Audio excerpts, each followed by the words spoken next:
2024 jadi tahun penting untuk demokrasi Indonesia.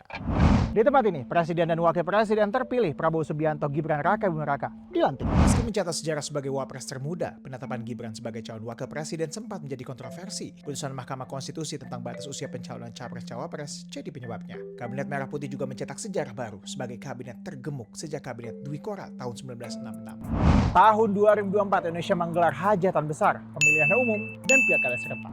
Pada pemilu 2024 ada 204 juta pemilih, lebih dari 820 ribu TPS dan 20 ribu kursi legislatif yang diperebutkan. Sementara pilkada serentak 2024 digelar di 545 daerah di Indonesia yang diperebutkan oleh lebih dari 1.400 pasangan calon. Total anggaran untuk pemungutan suara terbesar di dunia ini mencapai 71,3 triliun rupiah.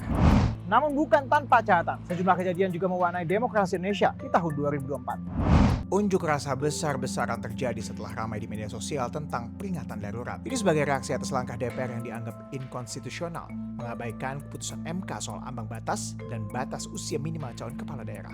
Dalam aksi itu, ratusan orang ditangkap dan mengalami kekerasan. Ini jadi catatan buruk bagi demokrasi Indonesia di tahun 2024.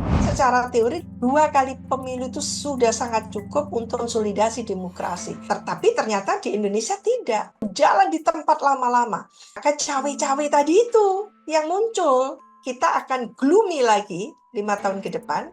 Kalau pemerintahan baru tidak mampu menghadirkan penegakan hukum yang berkualitas. Indonesia masih punya civil society ya. Tentu ini akan menjadi satu efek gentar bagi DPR terhadap kebijakan-kebijakan yang dibuat. Tahun 2024 telah menjadi babak baru dalam sejarah demokrasi Indonesia. Lalu, akankah kita bergerak maju atau justru jalan di tempat?